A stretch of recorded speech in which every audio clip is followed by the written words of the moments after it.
So we are very fortunate that we have Rehan with us, who will be taking up lecture on this. And the relevance of any lecture, कोई भी lecture का importance ये है कि आप उस lecture को attend करिए, उसके बाद उसको प्रमोट करिए। हम लोग तो यूट्यूब पे भी सब अपडेट्स डालते हैं, पूरे रिकॉर्डिंग डालते हैं। यू कैन नॉट एक्सपेक्ट कि आप किसी भी टेक्नोलॉजी को एक छोटे से लेक्चर से समझ लेंगे। ये तो एक शुरुआत है जिसको आप यूज करें एंड आगे ढंग से टेक्नोलॉजी पे वर्क करें। जो भी इसको नई चीजों लेक्चर दे रहा है, आप अप्रिशिएट करें उसके एफर्ट्स को। और कभी भी जरूरत हो, ये तो कॉलेज के इन हाउस लेक्चर्स हैं, वी आर ऑलवेज ओपन। आप पूछ सकते हैं, इसको सेकंड सीरीज में चला सकते हैं। तो अगर आपके सवाल आते हैं, आपके इसमें रिस्पांस आता है, तो बड़ा इनकरेजिंग होता है। तो आई एक्सपेक्ट कि ये लेक्चर बहुत अच्छा होगा एंड आप सारे ही लोगों को सीखने को मिलेगा। Rehan for preparing this lecture, please go ahead. Thank you sir. Good morning to all of you. सबसे पहले मैं सभी का इस वेबिनार में बहुत बहुत स्वागत करता हूँ। देखिए, जैसा कि हमने पहले आपको एक नोटिस के थ्रू थोड़ा सा ब्लॉकचेन के बारे में लिखकर भेजा था कि ब्लॉकचेन टेक्नोलॉजीज क्या है। अभी इसको इंडिया में बहुत कम ही लोग बहुत डिटेल में जानते हैं और उस पर काफ़ी वर्क हो रहा है ऑल ओवर द वर्ल्ड। पूरा जो फ्यूचर है, फ्यूचर की जो पूरी टेक्नोलॉजीज है वो इस पे आने वाली है। ज्यादातर लोग ब्लॉकचेन को एज अ बिटकॉइन ट्रांजैक्शन जानते हैं। अगर हम लोग ब्लॉकचेन की बात करें तो मैक्सिमम लोग इतना ही जानते हैं कि जो ब्लॉकचेन है वो बिटकॉइन के लिए यूज होता है। अगर हमें बिटकॉइन का ट्रांजैक्शन करना है तो हम लोग ब्लॉकचेन यूज करते हैं। मैं आपको इसमें आज का जो हमारा जो ये लेक्चर है, इसमें जो हमारा जो एजेंडा है, मैं इसमें 3 बातों पे फोकस करूंगा। सबसे पहला जो है वो है ब्लॉकचेन टेक्नोलॉजी। ब्लॉकचेन टेक्नोलॉजी क्या होती है, बिटकॉइन का क्या यूज है, क्रिप्टो करेंसी, जो पूरे वर्ल्ड में इस टाइम पे कौन कौन सी क्रिप्टो करेंसी यूज हो रही है और क्रिप्टो करेंसी कितने टाइप्स की होती है, क्रिप्टो करेंसी का क्या मार्केट प्राइस होता है, किस तरह वो बढ़ता घटता है, इसके बारे में मैं आपसे डिस्कस करूंगा। इसके बाद मैं आपको लास्ट जो हमारा टॉपिक है वो मैं आपको बहुत ही इंटरेस्टिंग है, मैं उस पर थोड़ा सा मैंने स्टडी किया हुआ है। मैं आपको इंटरनेट के बारे में थोड़ा सा बताऊंगा, वेब के बारे में। जो हमारा वेब है, जो पूरा वर्ड है जिसपे हम लोग गूगल पे जो हम लोग सर्च करते हैं, ये हम लोग 3 तरह का हम लोग जो है सरफेस वेब यूज करते हैं। गूगल पे हम लोग जितनी भी इंफॉर्मेशन सर्च करते हैं वो सारा कुछ सरफेस वेब पे होता है। और गूगल पे हमें सिर्फ 1% वेबसाइट होती है जो हमें दिखती है। पूरी दुनिया में जितनी भी ऑनलाइन चीजें हैं उसमें हमें 1% गूगल पे सर्च होता है। बाकी 99% कहाँ है, कौन सी चीजें हैं, वो होता है आपका deep web and dark web. मैं आपसे इसके बारे में भी डिस्कस करूंगा। डार्क वेब पे बिटकॉइन का भी यूज होता है, इसके बारे में मैं आपसे लास्ट में डिस्कस करूंगा। तो ये जो वेबिनार है, ये जो मीटिंग्स है, मैं इसको 40 मिनट्स के करीब करीब ये सेमिनार रहेगा। इसमें मैं कोशिश करूंगा कि आपको कुछ नई चीजें सीखने को मिले। और मैंने भी इसमें काफी कुछ स्टडी किया हुआ है। सबसे पहले मैं आपको मेरा जो एजेंडा है वो है ब्लॉकचेन टेक्नोलॉजीज। मैं ब्लॉकचेन टेक्नोलॉजीज के बारे में आपको बताना चाहता हूँ। देखिए, ब्लॉकचेन टेक्नोलॉजी का अगर आप लोग गूगल पे सर्च करेंगे तो आपको 244 मिलियन रिजल्ट मिलेंगे। अगर आप गूगल पे सर्च करेंगे कि ब्लॉकचेन टेक्नोलॉजी क्या होती है तो 244 आपको रिजल्ट मिलेंगे कि ब्लॉकचेन टेक्नोलॉजी की डिफिनेशन मिलेगी आपको, जिसमें आपको ऐसा भी कई तरह की डिफिनेशन मिलेगी कि ब्लॉकचेन टेक्नोलॉजी एक ऐसी टेक्नोलॉजी है जिसमें हम लोग एक पर्सन से दूसरे पर्सन पे ट्रांजैक्शन डायरेक्टली कर सकते हैं। इसमें कोई तीसरी सेंट्रल अथॉरिटी का यूज नहीं होता है, इन्वॉल्वमेंट नहीं होता है, डायरेक्टली हम लोग मनी का ट्रांजैक्शन कर सकते हैं। ट्रस्ट वर्थी है, ट्रांसपेरेंसी है और ब्लॉकचेन एक डिस्ट्रीब्यूटेड सिस्टम है। आपको ये सारी डेफिनेशन मिलेगी। मतलब मैक्सिमम जो आपको जानने को मिलेगा वो लोग जो जानते हैं वो इसका फाइनेंशियल सेक्टर में यूज, पैसा का ट्रांजैक्शन करने के लिए हम लोग ब्लॉकचेन का यूज करते हैं। लेकिन ब्लॉकचेन का जो यूज है वो बिटकॉइन का ही यूज नहीं है। इसका हम लोग बहुत कुछ हर जगह पर इसको यूज कर रहे हैं। My goal with this talk is that when all of you go out of room, you will know basic of blockchain, how it can change and it can make world better and to leave everyone. हमारा जो उद्देश्य है कि आप लोग जब इस meeting से हम लोग बाहर आए तो हमें कुछ सीखने को मिले कि ब्लॉकचेन इस दुनिया को किस तरह चेंज कर सकता है। हमारी जो अभी टेक्नोलॉजीज है, जैसे हम लोग इसके कुछ रियल लाइफ एग्जाम्पल लेते हैं, उसके थ्रू हम लोग समझते हैं कि ब्लॉकचेन किस तरह चेंज करेगा और ये ब्लॉकचेन होता क्या है। देखिए, सबसे पहले मैं एक सिंपल वर्ड में आपको ब्लॉकचेन बता दूं बिटकॉइन की डेफिनेशन से, उसके बाद हम लोग अलग अलग समझते हैं। अभी हम लोग बिटकॉइन पे भी चर्चा करेंगे। ब्लॉकचेन जो हमारा होता है, ब्लॉकचेन एक कलेक्शन ऑफ नेटवर्क होता है, डिस्ट्रीब्यूटेड नेटवर्क। इसे ऑनलाइन प्लेटफॉर्म होता है जिसमें बहुत सारे ब्लॉक होते हैं, और वो आपस में कनेक्ट होते हैं। कोई भी ब्लॉक, हर एक दूसरे ब्लॉक की इंफॉर्मेशन को स्टोर करता है। जैसे मान लिया मैं आपसे एक मनी ट्रांजैक्शन की बात करूं कि अगर हमें इंडिया से लंदन में किसी को पैसा भेजना है, हम लोग अभी प्रेजेंट अपने सिनेरियो की बात करें, जो हमारा प्रेजेंट टाइम चल रहा है, जो हमारा इस टाइम हम लोग पैसा कैसे भेजते हैं। अगर हम लोग पैसे की बात करें, अगर हमें इंडिया से लंदन किसी को पैसा भेजना है, तो हम लोग मान लो किसी को $100 भेजना है, तो हम लोग उसको ट्रांजेक्शन करते हैं, वो 2-3 दिन लेगा और इंडिया से लंदन पैसा चला जाएगा। इसमें हो सकता है कि आपसे जो थर्ड पार्टी है वो आपसे कुछ पैसा ले, जो थर्ड पार्टी है वो आपसे इसके लिए कुछ पैसा ले, जैसे बैंक हो गया, पेपल हो गया, वेस्टर्न यूनियन हो गया, या आपसे 5%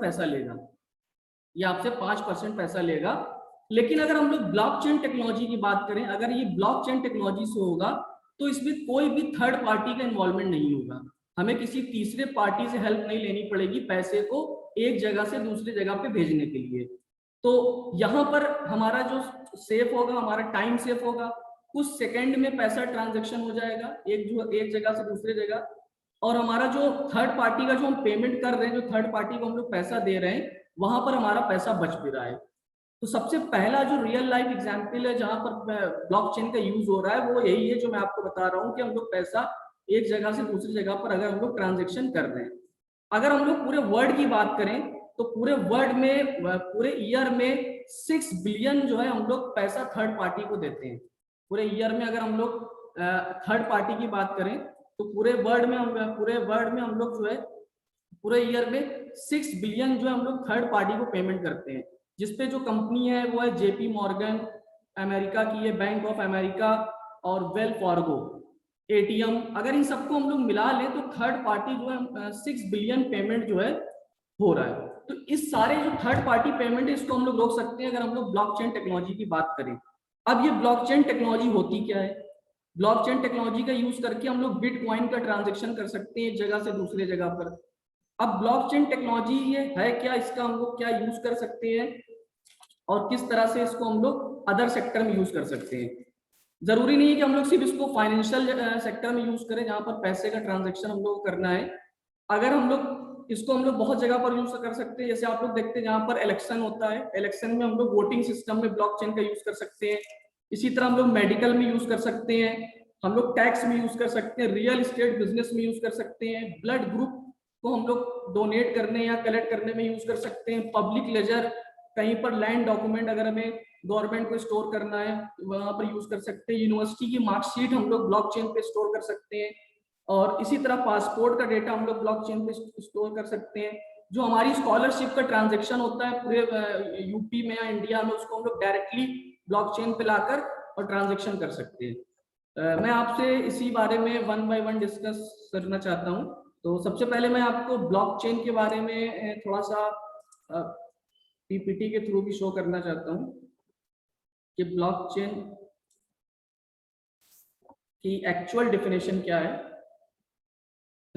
और इसका क्या यूज हो रहा है। अभी जैसे मैंने बताया कि मैक्सिमम जो है हम लोग इसको फाइनेंशियल सेक्टर की यूज के लिए ही समझते हैं। तो ब्लॉकचेन होता क्या है, देखिए अगर आप इस डायग्राम में देखें कि ब्लॉकचेन एक तरह का डिस्ट्रीब्यूटेड डेटाबेस है, एक तरह का ऑनलाइन सिस्टम है जहां पर अलग अलग ब्लॉक आपस में कनेक्ट होते हैं। और इसका जो सबसे मेन एडवांटेज है कि हर एक ब्लॉक को आप एक पर्सन मान लें, हर एक ब्लॉक किसी दूसरे ब्लॉक की इंफॉर्मेशन को जानता है, उसके पास स्टोर होती है। इसीलिए इसमें हैकिंग के चांसेस बहुत कम होते हैं, क्योंकि जो डेटा होता है हमारा, फॉर एग्जाम्पल हम आपको अगर मनी ट्रांजेक्शन की बात करें, मान लिया एक पर्सन से हम लोग दूसरे पर्सन पे मनी के ट्रांजेक्शन कर रहे हैं। जब मनी ट्रांजेक्शन हो जाएगी तो हर एक पर्सन को पता होगा कि ये पैसा किसके अकाउंट में कितना गया है। जैसे आप देखिए इसमें बहुत सारे ब्लॉक हैं, 1 2 3, बहुत सारे कंप्यूटर्स हैं। ब्लॉकचेन का जो डेटा होता है, अगर हम लोग एक जगह से दूसरी जगह पर पैसा भेज रहे हैं, तो ये जो डेटा होगा ये हर एक को पता होगा कि ये पैसा, मान लिया कि कोई 2 अकाउंट है, एक अकाउंट से पैसा दूसरे में गया, तो इनको इसकी इंफॉर्मेशन हर एक के पास होगी कि ये डेटा किसके पास गया और ये डेटा कितना, इसके अकाउंट से पैसा किसके अकाउंट में कितना गया है। तो इसमें हैकिंग के बहुत कम चांसेस होते हैं, फेलियर के बहुत कम चांसेस है। अगर मान लिया कि एक कंप्यूटर, अभी तक जो हमारा सिस्टम है वो सेंट्रलाइज है, जो बैंकिंग सिस्टम है वो हमारा सेंट्रलाइज है। अगर हम लोग डेटा को पैसे को ट्रांसफर करते हैं तो हमारा बैंक का इन्वॉल्वमेंट होता है, बैंक हमारा इसमें इन्वॉल्व होता है। लेकिन ब्लॉकचेन टेक्नोलॉजी में अगर हम लोग मनी का ट्रांजेक्शन करते हैं, बिटकॉइन का ट्रांजेक्शन करते हैं, तो इसमें पैसे का, बैंक का और गवर्नमेंट का कोई भी इन्वॉल्वमेंट नहीं होता है। इसमें डायरेक्टली जो है एक आदमी दूसरे पर्सन के अकाउंट में पैसा ट्रांसफर कर सकता है, बिटकॉइन का ट्रांजेक्शन हम लोग कर सकते हैं। इसमें फेलियर के बहुत कम चांसेस हैं क्योंकि इसमें हैकिंग नहीं हो सकती है। डेटा जो हमारा होता है वो 1000 ऑफ कंप्यूटर में स्टोर होता है। हर एक कंप्यूटर के पास किसी दूसरे की इंफॉर्मेशन होती है, हर एक कंप्यूटर पे डेटा स्टोर होता है। तो इसको जो हैक करने के चांसेस है वो बहुत कम है। इसमें कोई भी सेंट्रल अथॉरिटी नहीं होती है, डायरेक्टली हम लोग एक दूसरे को डेटा शेयर कर सकते हैं, भेज सकते हैं, और हर एक को पता होता है कि दूसरा जो ब्लॉक है उसके पास किसी दूसरे ब्लॉक की इंफॉर्मेशन होती है। तो डेटा पूरा डिस्ट्रीब्यूटेड होता है, कोई भी चीज हाइड नहीं होती है। जैसे हम लोग अगर अपने वोटिंग सिस्टम की बात करें, हम लोग जो वोट करते हैं, अभी जो हमारा जो वोटिंग सिस्टम है उसमें चीजें हाइड होती है। लोग अक्सर कहते हैं कि मशीन हैक हो गई है और जो वोट गलत हुआ है, इसमें चीटिंग हुई है। तो अगर ये पूरा ब्लॉकचेन पे आ जाएगा तो हर एक पर्सन को दिखेगा कि किसने किसको वोट किया, कहां पर वोट गया, किस पार्टी को वोट गया। तो ट्रांसपेरेंसी रहेगी, कोई भी चीज हाइड नहीं रहेगी, सब कुछ इससे सिंपल हो सकता है। ब्लॉकचेन का जो इसमें और जगह पर जो यूज है ब्लॉकचेन का, अगर हम लोग इसको अलग अलग जगह पर देखेंगे कि ब्लॉकचेन का और हम लोग किस किस सेक्टर में यूज कर सकते हैं, तो बहुत जगह पर इसका यूज कर सकते हैं। जैसे हमने अभी आपको एक एग्जांपल और दिया था, ब्लड ग्रुप में मेडिकल फैसिलिटी में कैसे यूज कर सकते हैं, मेडिकल सेक्टर में। मेडिकल सेक्टर में देखिए अगर हमें ब्लॉकचेन का यूज करना है तो हॉस्पिटल जो होंगे, अभी तक जो, अगर हम लोग ब्लड की बात करें, अगर हमें ब्लड लेना होता है, कहीं पर भी किसी को ब्लड चाहिए तो हॉस्पिटल से कांटेक्ट करता है, ब्लड बैंक से कांटेक्ट करता है, कोई भी फाउंडेशन से कांटेक्ट करता है। लेकिन अगर हम लोग ब्लॉकचेन की बात करें तो ब्लॉकचेन में, अगर हम लोग ब्लॉकचेन की बात करें तो ब्लॉकचेन में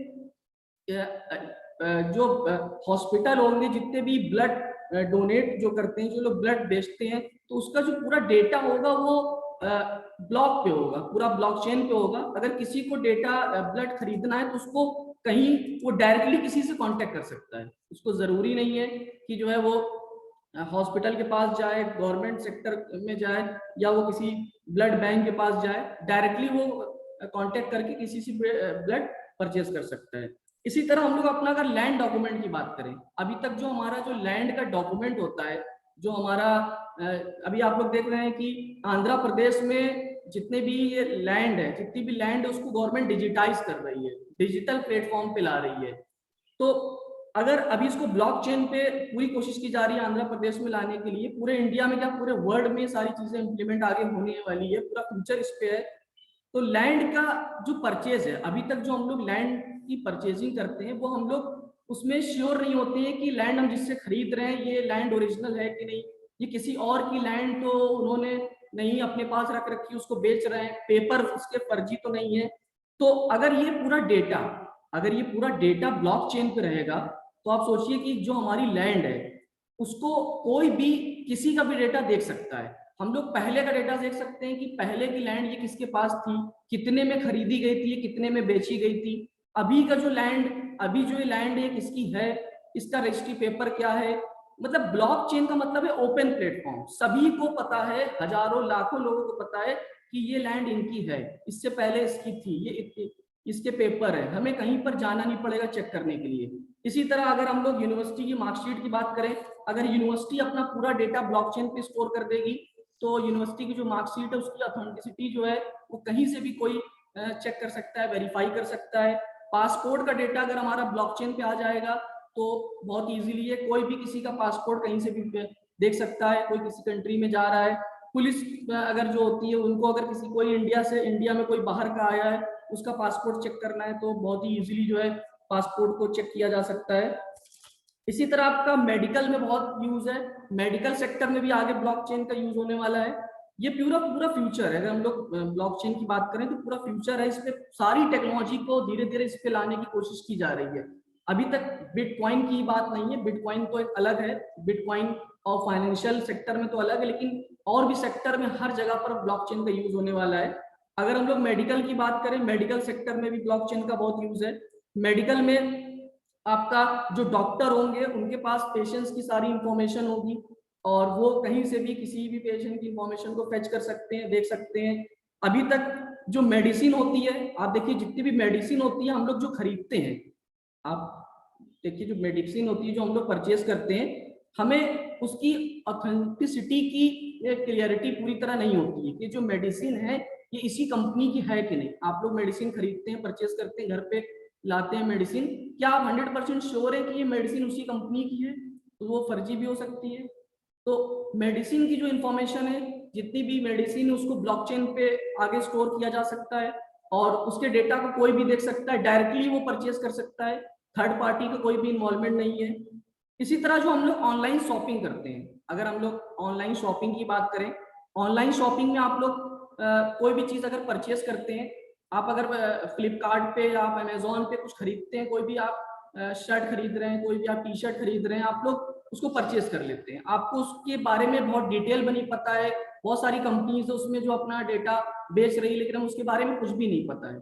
तो हम लोग क्या करते हैं, उसकी रेटिंग देखते हैं या हम लोग उसका सेलर का नाम देखते हैं और हम लोग पेमेंट उसको पहले ही कर देते हैं खरीदने से पहले। अगर ये सारा डेटा ब्लॉकचेन पे आ जाए, जो ऑनलाइन शॉपिंग का अगर ये पूरा डेटा ब्लॉकचेन पे आ जाए, तो हमें थर्ड पार्टी का कोई इन्वॉल्वमेंट नहीं होगा, हम डायरेक्टली कंपनी से डेटा परचेज कर सकते हैं और उसको हम लोग खरीद सकते हैं। इसी तरह हम लोग टैक्स जो देते हैं, हम लोग जो गवर्नमेंट को टैक्स देते हैं, हमें नहीं पता है कि टैक्स कहाँ जा रहा है, टैक्स का क्या यूज हो रहा है। अगर इस पूरे डेटा को गवर्नमेंट ब्लॉकचेन पे स्टोर करेगी, टैक्स हमारा कहाँ पर जा रहा है, हर चीज की इंफॉर्मेशन होगी, तो ब्लॉकचेन जो हमारा ये हमारा टाइम को बचाएगा, मनी को बचाएगा, रिस्क को बचाएगा, ट्रस्ट रहेगा, हमें भरोसा रहेगा कि जो हम लोग यूज कर रहे हैं।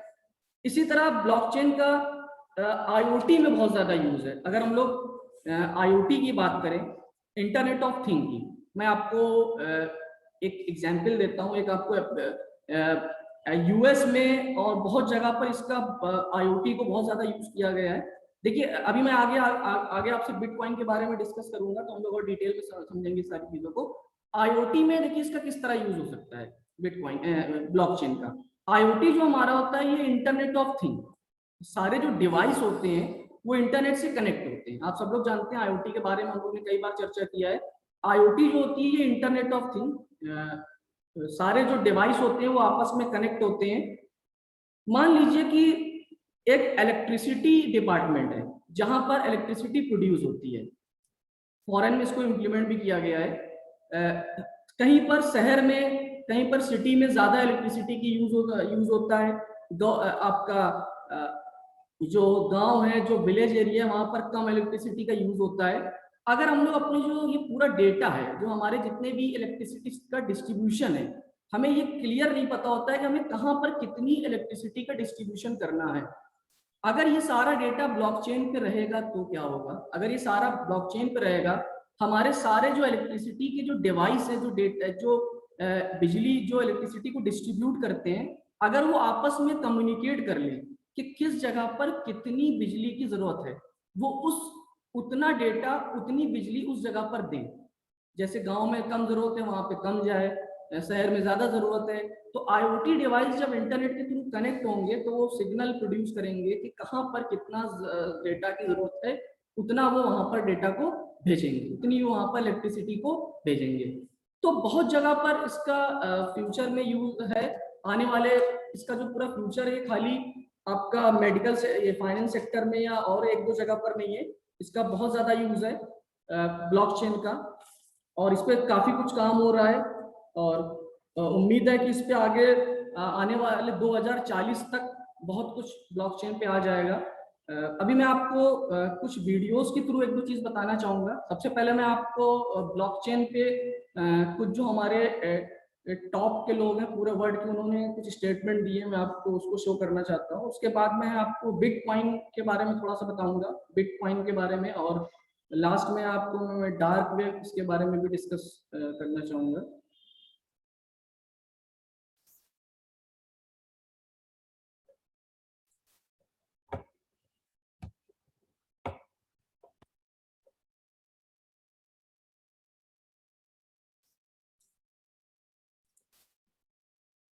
तो ब्लॉकचेन की बात हो रही थी कि ब्लॉकचेन का जो यूज है वो बहुत जगह पर है, हर एक सेक्टर में है।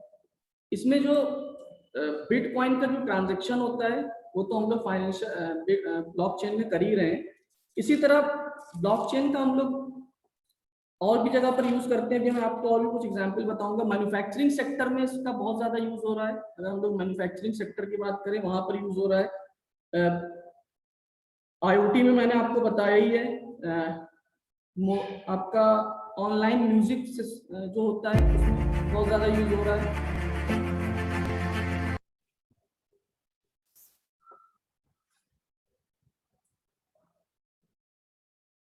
तो अलग अलग सेक्टर में ब्लॉकचेन का काफी यूज है। अभी मैं आपको एक वीडियो के थ्रू थोड़ा सा इसके बारे में शो करना चाहता हूँ।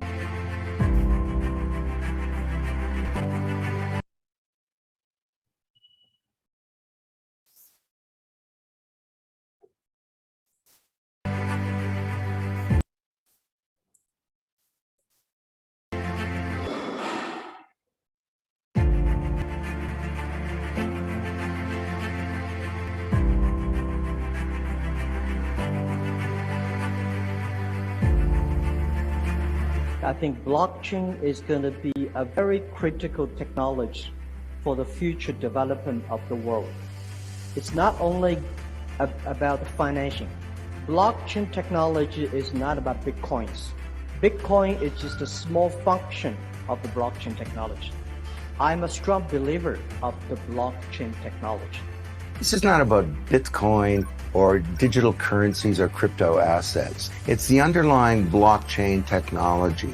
Now people can trust each other and they can transact with anything from money to music to votes to their identities peer-to-peer.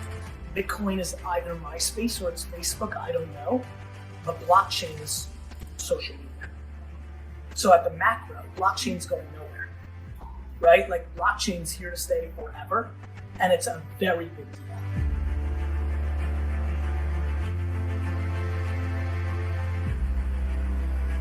Enter blockchain. Satoshi Nakamoto, 2008, anonymous person, came up with this way of people transacting, doing business with assets peer-to-peer. And trust is not achieved by a middleman. It's achieved by cryptography, by collaboration, and by some clever code. And what that means is that we now have a native digital medium for value. Effectively, it's software. Okay, I mean, so it's a what- distributed database that's managed independently, and that inherent combination makes it a utility, makes it software effectively that has value and utility.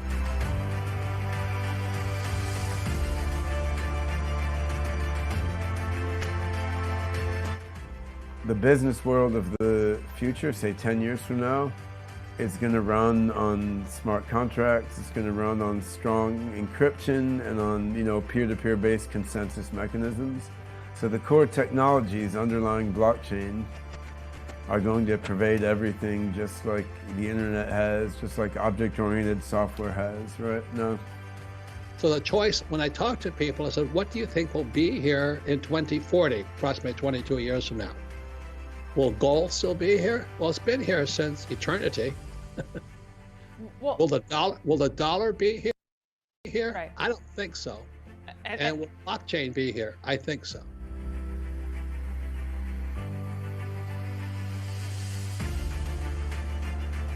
We think of Bitcoin as a digital gold, so gold 2.0, but it's money, the first step of money that was ever built purposely for the internet. So it's sort of like what your email did to snail mail.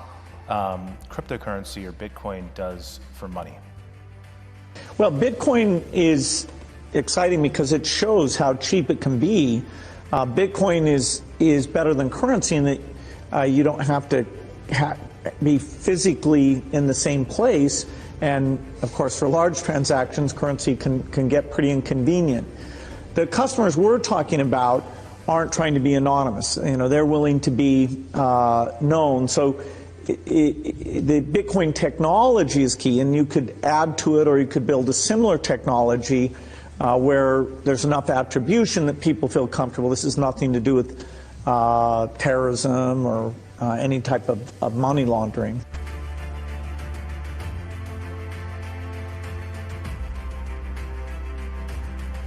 It's still very early.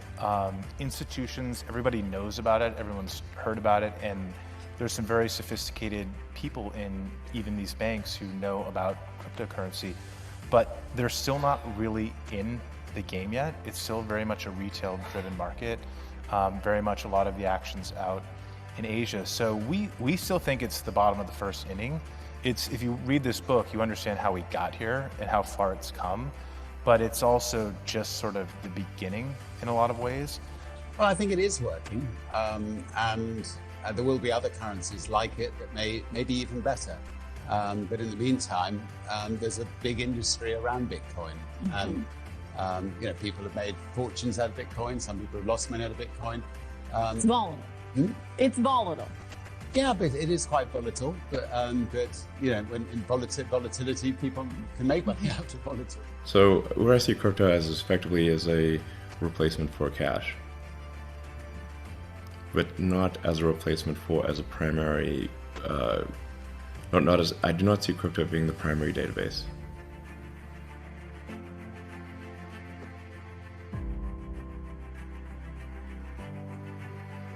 I would say there's a lot of need for developers even at the core protocol layer. So things like improving protocol scalability, working on the client implementations of things like proof of stake. Layer 2 systems, things like state channels and Plasma could probably use a lot more smart people. On the application stuff, I mean, I guess you could always use more, but there's probably quite a lot more of that already.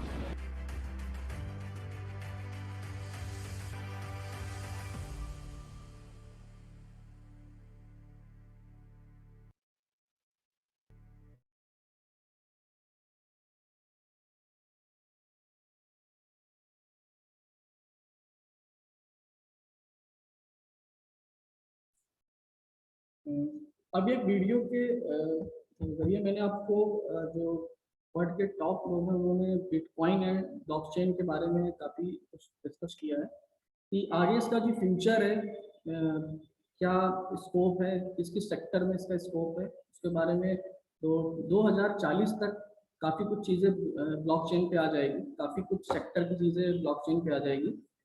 Blockchain का जो सबसे पहला use हुआ था वो bitcoin के लिए हुआ था, इसलिए मैं आपसे जो अभी नेक्स्ट जो हमारा टॉपिक है वो मैं आपसे बिटकॉइन के बारे में थोड़ा सा डिस्कस करना चाहता हूँ।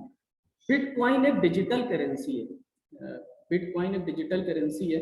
और ब्लॉकचेन का जो इन्वेंशन हुआ था, जो ब्लॉकचेन के बारे में बहुत सारे ग्रुप ऑफ रिसर्चर ने ब्लॉकचेन के बारे में जो बताया था वो 1991 में बताया था, लेकिन इसमें नाम नहीं क्लियर है कि किसने ब्लॉकचेन टेक्नोलॉजी के बारे में लिखा था, एक पेपर वर्क के थ्रू आया था। लेकिन जो ब्लॉकचेन का जो सबसे पहला यूज हुआ था वो 2009 में बिटकॉइन का यूज हुआ था। बिटकॉइन एक क्रिप्टो करेंसी है, डिजिटल करेंसी है, जिसका यूज हुआ था ब्लॉकचेन का यूज करके बिटकॉइन का यूज हुआ था। तो मैं थोड़ा सा आपसे बिटकॉइन के बारे में भी डिस्कस करना चाहता हूँ, क्योंकि ब्लॉकचेन में सबसे पहले बिटकॉइन का यूज हुआ था।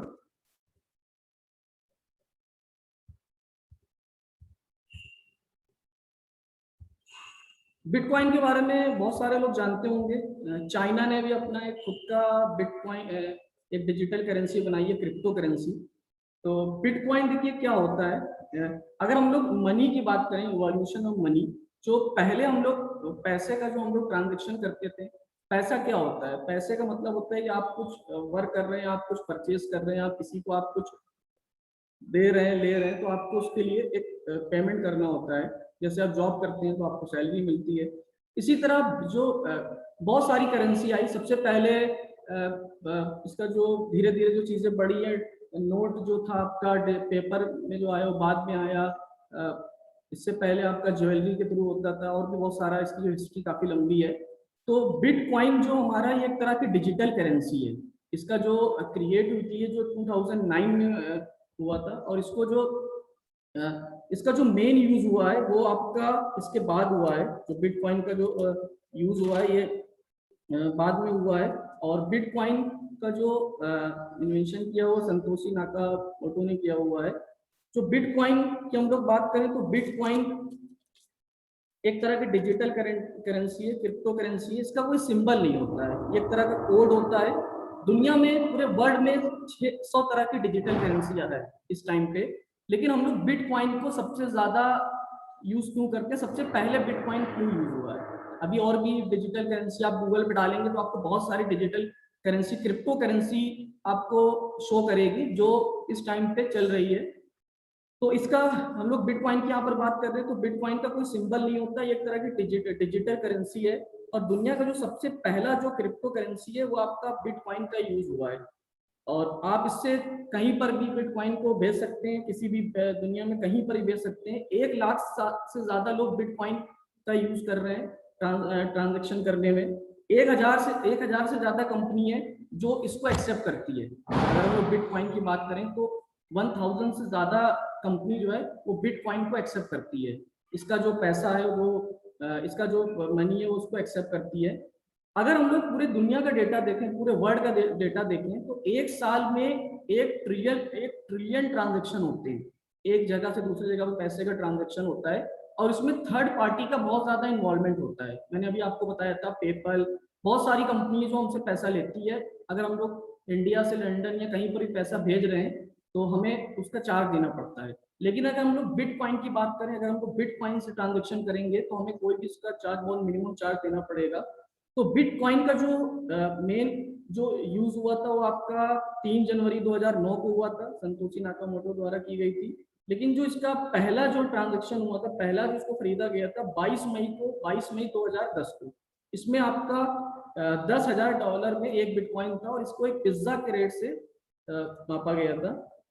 बहुत सारी जो बड़ी कंपनी है वो बिटकॉइन को में इन्वेस्ट कर रही है, जिससे कि लोगों में थोड़ा सा इसके बारे में जानकारी मिले लोगों को, और लोग इसमें आगे बढ़ के बिटकॉइन को खरीदें।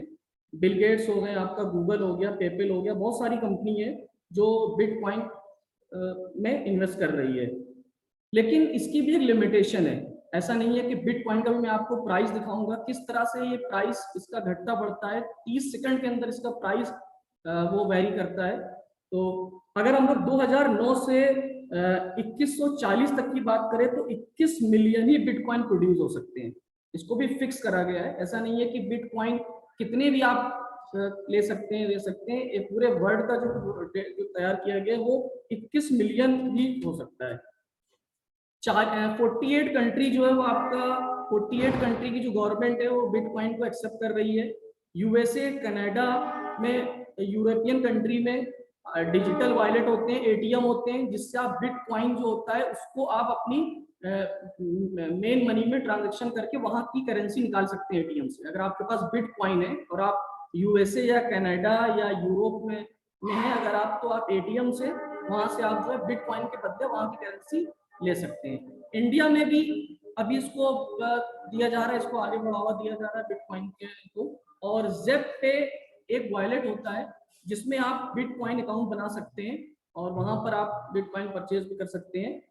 इंडिया में इसका भी धीरे धीरे इम्प्लीमेंटेशन हो रहा है, लेकिन 2008 में इसको कोर्ट ने, बैंक ने मना कर दिया था।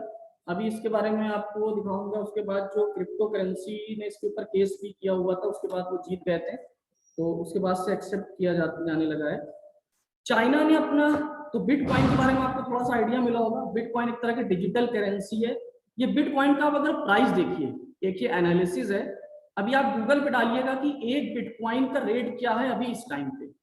अगर आप बिटकॉइन का रेट देखेंगे, 600 डिजिटल करेंसी है, एक नहीं दो नहीं, 600 डिजिटल करेंसी है पूरे वर्ल्ड में।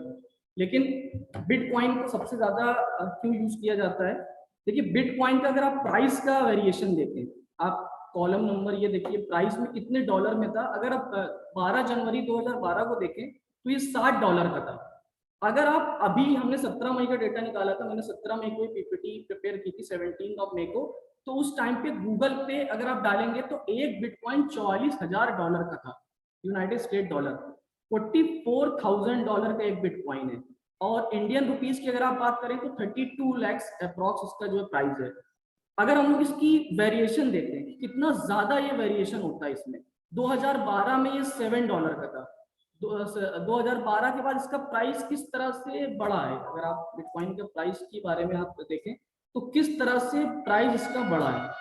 आप देखिए वेरिएशन 2017-2018 तक इसका जो प्राइस 2017 तक $20,000 के करीब था, और अभी जो इसका प्राइस है वो काफी जो है इंक्रीज कर गया है। तो बिटकॉइन में लोग पैसा लगा रहे हैं, इन्वेस्ट कर रहे हैं, बिटकॉइन से लोग परचेस कर रहे हैं चीजें। टेस्ला जो है, जो इलॉन मस्क की कार है, अभी परसों ही स्टेटमेंट आया था बिटकॉइन के बारे में कुछ एक्सेप्ट नहीं करने का, लेकिन टेस्ला की कार जो है बहुत सारी चीजें लोग बिटकॉइन से परचेस करते हैं। तो चाइना ने अभी, ये एक एनालिसिस है बिटकॉइन के रेट के बारे में, चाइना ने अपना खुद का डिजिटल करेंसी बनाई है। अभी आपने 6 अप्रैल का शायद आपने अगर रीड करा होगा, 6 अप्रैल को एक न्यूज आई थी, इसमें चाइना ने, अगर आप 1000 ईयर पहले की बात करें जब मनी इन्वेंट हुई थी, तो चाइना ने सबसे पहले पेपर करेंसी के बारे में इन्वेंट किया था। चाइना ने अपना खुद का डिजिटल करेंसी लॉन्च की है।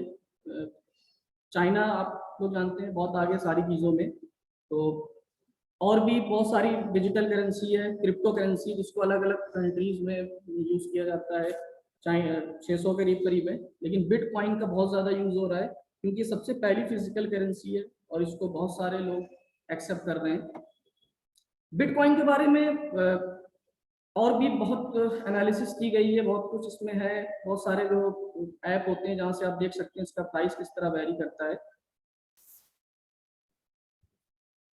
मैं आपको एक छोटी सी वीडियो के थ्रू बिटकॉइन के बारे में थोड़ा सा और डिटेल में बताना चाहता हूँ। अभी मैंने इसमें एक शॉर्ट टर्म कोर्स भी प्लान किया हुआ है ब्लॉकचेन टेक्नोलॉजी के ऊपर, इस पर मैं काम कर रहा हूँ। अगर आगे इस पर पूरी तरह से कंप्लीट हो जाएगा तो मैं आपको इसके बारे में स्टार्ट करूंगा कोर्स। ब्लॉकचेन पे बहुत अगर अपनी कंपनी की तरह अपने पैसों को भी किसी और के हवाले कर देते हैं आप।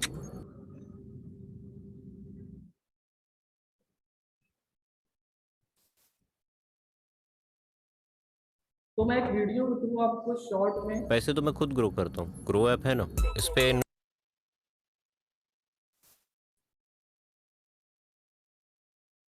इन्वेस्ट करना अब एकदम इजी। डाउनलोड कर खुद ग्रो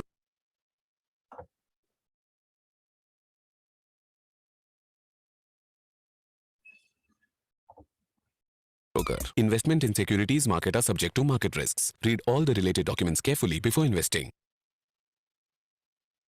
हर साल गूगल की टॉप सर्च में रहने वाला वर्ड बिटकॉइन, और ऐसा क्या रीजन है कि ये वर्ड इतना ज्यादा सर्च हो रहा है, और एक्चुअल में बिटकॉइन है क्या?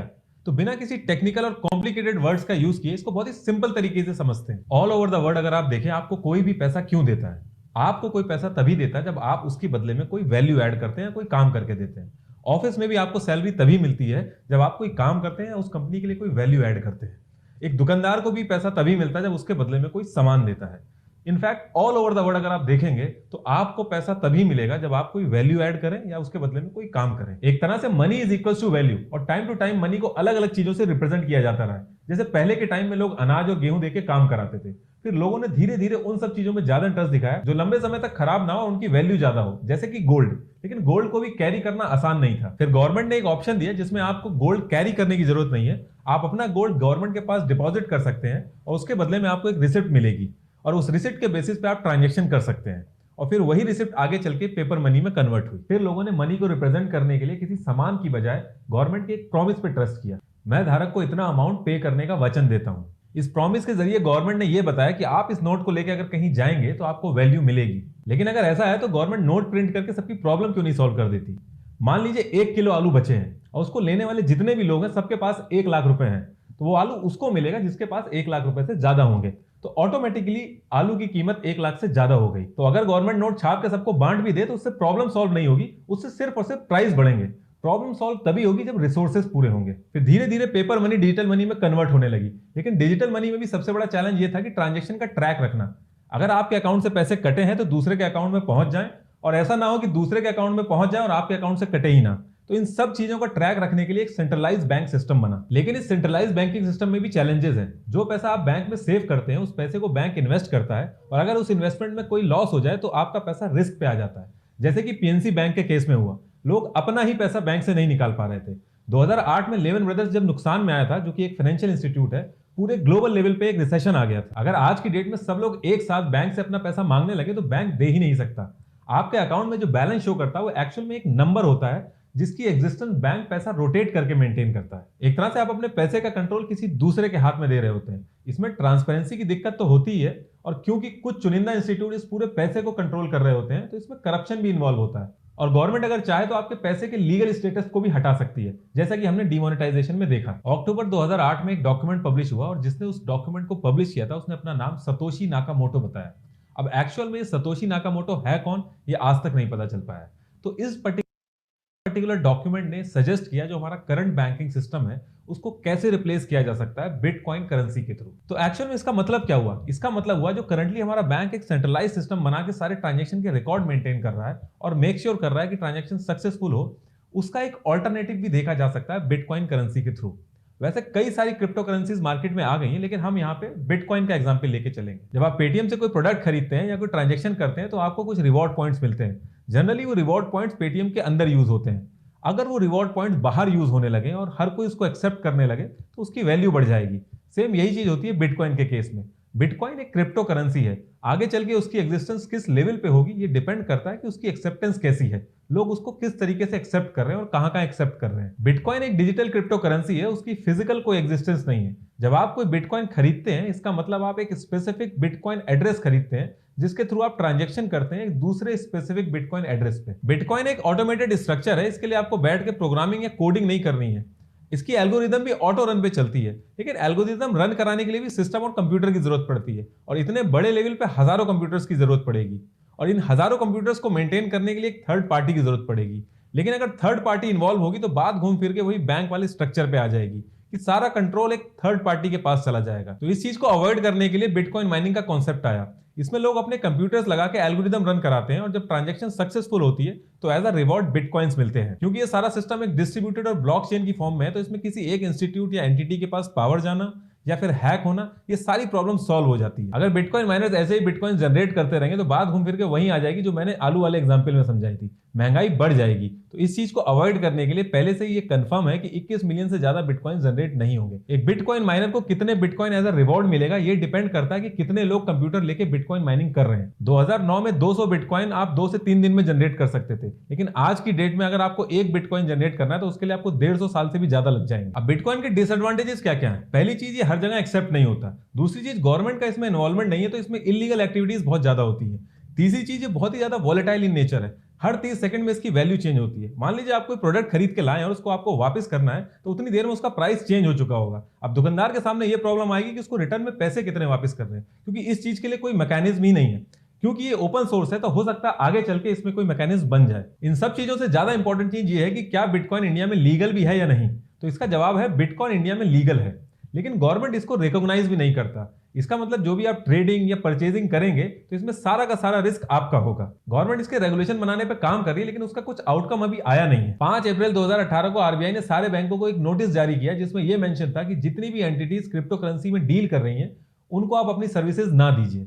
यानी कि क्रिप्टो करेंसी एक्सचेंज से आप अपना पैसा बैंक अकाउंट में विड्रॉ नहीं कर सकते। फिर इस चीज को क्रिप्टो करेंसी एक्सचेंज ने सुप्रीम कोर्ट में चैलेंज किया और 2 साल ये केस चला और इसको जीत लिया क्रिप्टो करेंसी एक्सचेंज ने। फिर आरबीआई को अपनी गाइडलाइंस हटानी पड़ी। बिटकॉइन को आप 2 तरीके से यूज कर सकते हैं। एक तो आप इसमें ट्रांजैक्शन कर सकते हैं, लेकिन उसमें आपकी डिपेंडेंसी दूसरे पे होगी कि वो बिटकॉइन एक्सेप्ट करेगा या नहीं।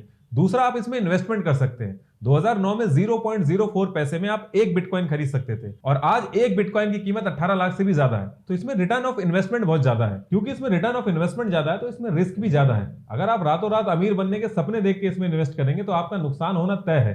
और अगर आप स्मार्टली इसमें इन्वेस्ट करेंगे तो आप इसमें से कमा भी सकते हैं। Elon Musk, Mike Tyson, Messi, Facebook, JP Morgan Chase, PayPal, इन सब बड़ी बड़ी एंटिटीज ने इसमें इन्वेस्ट कर रखा है और आप भी चाहें तो क्रिप्टो करेंसी में इन्वेस्ट कर सकते हैं। इंडिया में अलग अलग क्रिप्टो करेंसी एक्सचेंज है, जिसमें से एक है कॉइनस्विच कुबेर, जिसमें आप 100 अलग अलग क्रिप्टो करेंसी में ट्रेड कर सकते हैं। विद इन 6 मंथ 7 लाख से भी ज्यादा लोगों ने इस ऐप में साइन अप किया है। जैसे ही आप इसमें साइन अप करते हैं, इसमें आपको 50 रुपए के बिटकॉइन मिलते हैं एज अ बोनस, और इस पूरे ऐप में सिक्योरिटी को सबसे प्रायोरिटी पे रखा गया है। आप जैसे ही साइन अप करते हैं उसके कुछ ही स्टेप में आपका केवाईसी कंप्लीट हो जाता है। और इसमें इन्वेस्ट करने के लिए आपको बहुत बड़ी रकम लगाने की जरूरत नहीं है, आप 100 रुपए से भी स्टार्ट कर सकते हैं, वो भी बिना किसी चार्जेस के, और जब चाहें तब विड्रॉ कर सकते हैं। 1 दिसंबर 2020 को इनका iOS का ऐप लॉन्च हुआ है। अगर आप अपने किसी फ्रेंड को रिकमेंड करते हैं जिसके पास आईफोन है, तो आप आईफोन 11 फ्री बिटकॉइन और 50 लाख के गिफ्ट भी जीत सकते हैं। इसका इंटरफेस बहुत ही स्मूथ है। जैसे आप स्विगी और जोमेटो से फूड ऑर्डर करते हैं, ठीक उसी तरीके से एक क्लिक में आप बिटकॉइन खरीद सकते हैं। इस ऐप का लिंक मैंने डिस्क्रिप्शन में दे दिया है।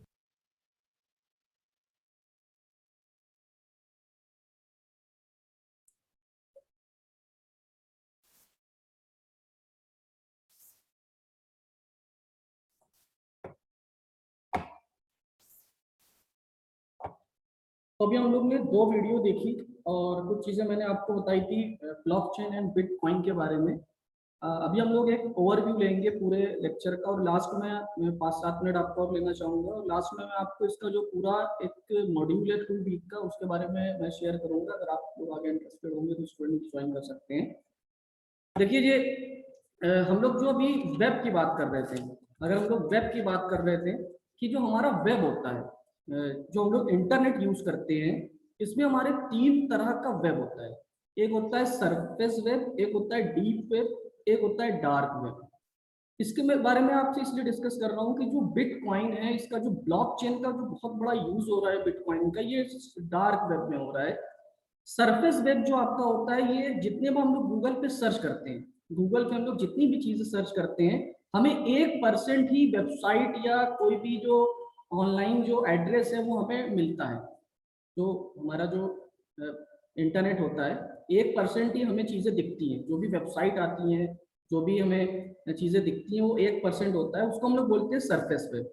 डीप वेब क्या होता है? डीप वेब वो होता है जो वेबसाइट्स हमें नहीं देख सकते हैं। जैसे बहुत सारे गवर्नमेंट की वेबसाइट होती है, उनका जो सर्वर होता है, जैसे मान लो पोस्ट ऑफिस की कोई वेबसाइट है, क्या पोस्ट ऑफिस का जो वेबसाइट है अगर वो वेब पर है, क्या उसके डेटा को हम लोग देख सकते हैं? हम लोग नहीं देख सकते हैं। उसको सिर्फ पोस्ट ऑफिस के लोग एक्सेस कर सकते हैं, कोई दूसरे पोस्ट ऑफिस के लोग एक्सेस कर सकते हैं, बाहर के लोग उसको एक्सेस नहीं कर सकते हैं। इसी तरह जो बैंक का डेटा होता है, जो एसबीआई का सर्वर होता है, जो एसबीआई की जो वेबसाइट होती है, वो सारा कुछ डीप वेब पे होती है और उसको हम लोग नहीं देख सकते। उसको उस पर जो है जिनकी आईडी पासवर्ड है, जो उस पर लॉगिन है, वही उसमें सिर्फ काम कर सकते हैं, उसको सर्च कर सकते हैं, उसको देख सकते हैं। डार्क वेब क्या होता है? तो हम लोग का 1% ही सिर्फ सरफेस वेब होता है जो हमें दिखता है। डीप वेब का ही बहुत बड़ा हिस्सा है वेब ब्राउज़र वेब पर। डार्क वेब वो होता है जो जिसपे बिटकॉइन का यूज करते हैं किसी भी चीज को लेने के लिए। डार्क वेब पे बहुत सारी इलीगल एक्टिविटीज होती हैं, ड्रग्स हो गया आपका, ह्यूमन पार्ट्स को, बहुत सारी चीजें मैं डिस्कस यहाँ पे नहीं कर सकता हूँ, लेकिन वहां पर बिटकॉइन का बहुत ज्यादा यूज होता है। ये डार्क वेब आपका टॉर ब्राउजर में ओपन होता है, .tor इसका होता है। इसका जो URL होता है वो किसी को पता नहीं होता है। तो ये जो होता है, यहाँ पर भी बिटकॉइन का बहुत ज्यादा यूज होता है ट्रांजेक्शन में और भी सारी चीजों में। जो लोग जहाँ पर इलीगल चीजें करते हैं वो बिटकॉइन से ही करते हैं।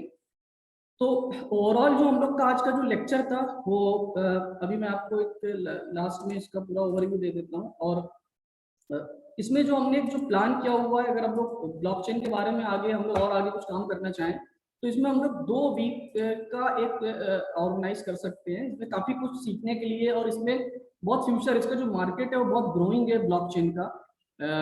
ब्लॉकचेन में हम लोग कुछ फंडामेंटल्स, आज हम लोग ने ब्लॉकचेन के बारे में देखा, बिटकॉइन के बारे में देखा, इसके एप्लीकेशन देखें, अलग अलग सेक्टर में ब्लॉकचेन का हम लोग क्या यूज कर सकते हैं। तो इसमें हम लोग स्मार्ट कॉन्ट्रैक्ट वॉलेट्स, इसका फर्स्ट मॉड्यूल जो हमारा जो है, इसके बाद बिटकॉइन केस स्टडीज है बहुत सारी। इसके बाद जो थर्ड है वो आपका क्रिप्टो करेंसी के बारे में है। फोर्थ जो मॉड्यूल है इसमें आपका वर्चुअल मशीन पे किस तरह इंस्टॉलेशन, इथेरियम के बारे में है। नेक्स्ट जो हमारा है वो डेवलप नेटवर्क एप्लीकेशन है। और उसके बाद बहुत सारे प्रैक्टिकल है जो हम लोग इसमें हैंड्स ऑन इम्प्लीमेंटेशन जो है ब्लॉकचेन के, इसके बारे में देख सकते हैं। तो ये एक तरह का एक शॉर्ट टर्म कोर्स है। अगर आप इसके बारे में देखेंगे तो आगे इन फ्यूचर आप इंडस्ट्री में इसमें अप्लाई कर सकते हैं। जॉब के लिए। तो लास्ट में मैं आपको एक ओवरव्यू देके इस सेशन को खत्म करता हूँ। हम लोग ने अभी तक इसमें क्या क्या देखा था। बिटकॉइन, मुझे उम्मीद है कि आपको ब्लॉकचेन एंड बिटकॉइन के बारे में थोड़ा बहुत तो आइडिया हो गया होगा। सबसे पहले हम लोग ने ब्लॉकचेन के बारे में समझा था। ब्लॉकचेन एक आपका डिस्ट्रीब्यूटेड डेटाबेस है जिसमें हजारों कंप्यूटर में डेटा होता है और हम लोग कोई भी ट्रांजैक्शन करते हैं या कुछ भी हम लोग करते हैं वो सभी को पता होता है और एक तरह का ओपन है। इसमें अगर डेटा हर जगह पर सेव है, कोई भी इसको हैक नहीं कर सकता, उसको हजारों कंप्यूटर को हैक करना पड़ेगा। इसके बाद हम लोगों ने बिटकॉइन के बारे में डिस्कस किया। अभी आपने एक वीडियो भी देखी जिसमें काफी डिटेल में बिटकॉइन के बारे में बताया गया था। बिटकॉइन क्या होता है, एक तरह की क्रिप्टो करेंसी है और डिजिटल करेंसी है। बहुत सारी डिजिटल करेंसी होती है लेकिन बिटकॉइन को सबसे ज्यादा यूज किया जाता है। इसका जो प्राइस है वो किस तरह से मार्केट में वेरी करता है, 30 सेकंड के अंदर इसका प्राइस घटता बढ़ता है। चाइना का हम लोग ने डिस्कस किया था कि चाइना का जो फर्स्ट क्रिप्टो करेंसी है इसके बारे में हम लोग ने देखा था। उसके बाद ब्लॉकचेन का जो एप्लीकेशन है कहाँ कहाँ पर है। सबसे पहले इसका जो एप्लीकेशन मैंने डिस्कस किया तो बैंकिंग में, फाइनेंशियल सेक्टर में, अगर आपको एक जगह से दूसरी जगह पर पैसा भेजना है, जैसे अभी स्कॉलरशिप ट्रांजेक्शन होता है तो उसमें बीच में करप्शन के बहुत ज़्यादा चांसेस होते हैं। अगर स्कॉलरशिप डायरेक्टली ब्लॉकचेन पे आ जाएगी और स्कॉलरशिप डायरेक्टली स्टूडेंट के अकाउंट में जाएगी तो एक तरह का ये करप्शन बच जाएगा। तो बैंकिंग एंड फाइनेंशियल सेक्टर में बहुत ज़्यादा यूज है। मैन्युफैक्चरिंग में, ऑटोमोटिव सेक्टर में, सप्लाई चेन मैनेजमेंट में बहुत ज़्यादा इसका यूज हो रहा है। ब्लॉकचेन ऑटोमोटिव सेक्टर में ब्लॉकचेन का आने वाला पूरा फ्यूचर इसी पे है। रिटेल एंड कंज्यूमर गुड, वहाँ पर भी ब्लॉकचेन का यूज होने वाला है। गवर्नमेंट जो अपना डेटा है, गवर्नमेंट के जो रिकॉर्ड है वो गवर्नमेंट्स को पूरा ब्लॉकचेन पे लाने वाली है। गवर्नमेंट के जितने भी आपका हमने देखा था पब्लिक सेक्टर में जितनी भी चीजें हैं, गवर्नमेंट के जो भी डॉक्यूमेंट्स हैं, लैंड डॉक्यूमेंट हैं, ये सारे ब्लॉकचेन पे आने वाले फ्यूचर में आ जाएंगे। हेल्थ केयर सेक्टर में जितनी मेडिसिन है, जितने भी पेशेंट्स, इनकी जितनी भी इंफॉर्मेशन है वो ब्लॉकचेन पे आने वाले समय में सारा कुछ आने वाला है। इंश्योरेंस में जितनी भी इंश्योरेंस में जो भी चीज़ें हैं, बीच में कोई थर्ड पार्टी का इन्वॉल्वमेंट नहीं होगा, ये सब कुछ ब्लॉकचेन में आ जाएगा। मीडिया एंड एंटरटेनमेंट, मीडिया की सारी चीज़ें, जो भी चीज़ें, मूवीज़ हैं, टेलीविज़न, एडवर्टाइजिंग, ये सब कुछ ब्लॉकचेन में आने के आगे पूरे चांसेस हैं इंडिया में भी। टेली कम्युनिकेशन में, ट्रैवल में, ट्रांसपोर्टेशन में, ये सब उन्होंने डिस्कस किया था। ये सारा कुछ ब्लॉकचेन में आएगा। IoT का बहुत ज़्यादा यूज है, इंटरनेट ऑफ थिंग का ब्लॉकचेन में। और मैंने आपको डिस्कस किया था कि US में किस तरह से जो इलेक्ट्रिसिटी का डिस्ट्रीब्यूशन है वो ब्लॉकचेन के थ्रू किया जा रहा है। तो ओवरऑल जो हमारा जो मेन मकसद था आज के जो इस वेबिनार का, कि आप लोग को एक आइडिया मिले, ये एक फंडामेंटल था कि ब्लॉकचेन क्या होता है और उसके बारे में एक बेसिक नॉलेज थी। इसमें आगे बहुत कुछ है पढ़ने के लिए, करने के लिए। तो मुझे उम्मीद है कि आपको एक थोड़ा सा आइडिया मिला होगा कि ब्लॉकचेन क्या है, उसका हम लोग किस तरह से अलग अलग सेक्टर में, अलग अलग जगह पर इसका यूज होगा और आने वाले टाइम में 2040 तक आने वाले समय में इसमें बहुत कुछ ब्लॉकचेन पे आ जाएगा। कई सेक्टर की सारी चीज़ें डिजिटल, या आपका बिटकॉइन का तो अभी यूज हो रहा है। तो मुझे उम्मीद है आप लोग को काफ़ी कुछ क्लियर हो गया होगा। और अभी हमारा एक गेस्ट लेक्चर है इसके बाद 12 o'clock, तो 12 PM पे, तो टाइम कम है इसलिए हम उसको शॉर्ट में कंप्लीट करते हैं। Thank you all for joining.